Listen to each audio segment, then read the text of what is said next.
இந்த வீடியோ பார்க்கும்போது நீங்க என்ன நினைச்சீங்க? வீட்டுக்குள்ள திருடன் பூந்துட்டான்னு சொல்லிட்டு தான. நானும் இத எடிட்டிங் பண்ணி வாய்ஸ் குடுக்கும்போது அப்படிதான் நெனச்சேன்.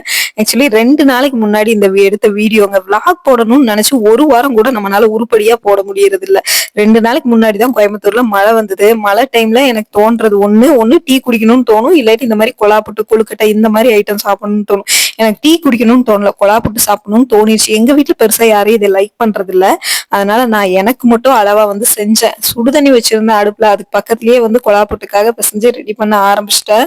ரொம்ப சூப்பரா இருக்கும். எனக்கு ரொம்ப பிடிக்கும். ரேஷன்ல வர பச்சரிசி தான். அதத்தான் வெயில்ல காய வச்சு கழுவி அத அரிசி மாவா அரைச்சு வச்சிருந்தேன். சோ அத எடுத்த உடனே ப்ரிப்பேர் பண்ண ஆரம்பிச்சுட்டேன். எப்பயுமே அரிசி மாவு ஸ்டோர் பண்ணி வச்சிருப்பேன். கொழுக்கட்டை செய்யறக்கும், கொழா புட்டு செய்யறக்கும். அத எடுத்து ரெடி பண்ண ஆரம்பிச்சாச்சு. இது பாத்தீங்கன்னா ஒரு 10 நிமிஷத்துல வெந்துரும். உங்களுக்கு மழை டைம்ல என்ன சாப்பிட பிடிக்கும் அப்படிங்கறத கமெண்ட் பாக்ஸ்ல சொல்லுங்க. ரெடியான உடனே ஆர்வ கோளாறுல பாத்தீங்கன்னா அவசரமா அத உள்ள கிண்டி விட்டுட்டேன். நானும் வீடியோ எடுக்கிறோம். சோ நீட்டா போடணும்னு நினைச்சேன். ஆனா என்னோட ஆர்வ கோளாறு அதை ஒரு தள்ளு பாருங்க உதுத்து விழுந்துருச்சு. என்னதான் இருந்தாலும் நம்ம சாப்பிடதானே போறோம் பெசஞ்சுன்னு சொல்லிட்டு அதையெல்லாம் கண்டுக்கவே இல்லை. அது கூட கொஞ்சம் தேங்காய் பூவையும் போட்டு நாட்டு சர்க்கரையும் போட்டு சாப்பிட ஆரம்பிச்சிட்டேன். நாட்டு சர்க்கரை ஒண்ணுக்கு என்ன 3 ஸ்பூனா போட்டு அதை போட்டு பிசைஞ்சு சாப்பிட்ட உடனே தான் எனக்கு அந்த திருப்தியே முடிஞ்சது.